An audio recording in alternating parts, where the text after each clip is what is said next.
আসসালামু আলাইকুম প্রিয় বন্ধুরা, আমি আজকে আপনাদেরকে দেখাবো একটি সাবস্টেশনের একটা ফিডার হতে যে লাইন বের হয়েছে সেই লাইনে যদি কোথাও ফল্ট হয় সে ফল্টটা আপনারা কিভাবে বের করবেন। এটা হচ্ছে একটা এসিআর এর প্যানেল বোর্ড। এসিআর এর প্যানেল বোর্ডে আমি প্রথমে অ্যাওয়াক দিব, প্যানেল বোর্ডটাকে অন করব।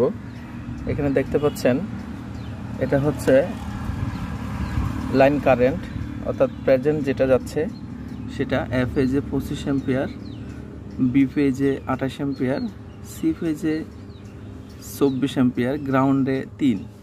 অর্থাৎ এখানে যদি 60 অ্যাম্পিয়ার যায় তাহলে আপনার 1 মেগাওয়াট বিদ্যুৎ গ্রাহক প্রান্তে যাচ্ছে। এখন যদি কোনো ফল্ট হয় সেটা আমি কিভাবে বের করব? আমি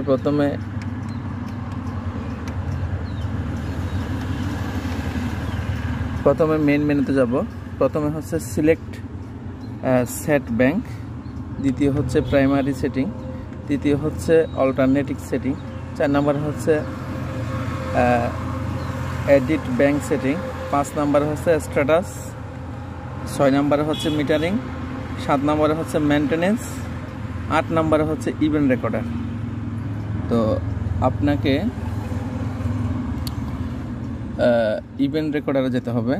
মূলত এই এসিআরটা কোন এসিআর, কোন কোম্পানি সেটা আপনাদের আগে দেখাতে হবে।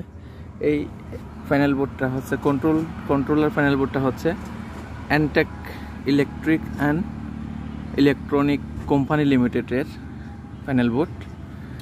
ইনটেকের ক্ষেত্রে আপনাকে 8 নাম্বারে যেতে হবে। মেইন মেনুতে যাইয়া 8 নাম্বারে গেলে ইভেন্ট রেকর্ডারে যাইয়া আপনি যখন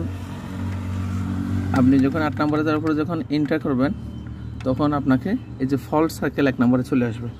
1 নাম্বারে ফল্ট সার্কেল আসবে, তখন আপনি আবার এন্টার করলে এই যে ফল্ট দেখাবে। কোনো এক সময় এটাতে ফেস টু গ্রাউন্ড ফল্ট হয়েছিল। আপনি দেখেন এতে 33 অ্যাম্পিয়ার, বিতে 583 আর সিতে 30, গ্রাউন্ডে 553। অর্থাৎ এখানে আমার এসিআরটা স্বাভাবিক চলমান ছিল পাওয়ার, অর্থাৎ কারেন্ট পাওয়ার যাচ্ছিল হচ্ছে 33 বা 30 করে, কিন্তু হঠাৎ করে বিতে 583 অ্যাম্পিয়ার দেখাচ্ছে আর হচ্ছে গ্রাউন্ডে 553 দেখাচ্ছে। তার মানে আপনাকে বুঝতে হবে এই ফল্টটা হচ্ছে বি ফেজ টু গ্রাউন্ড।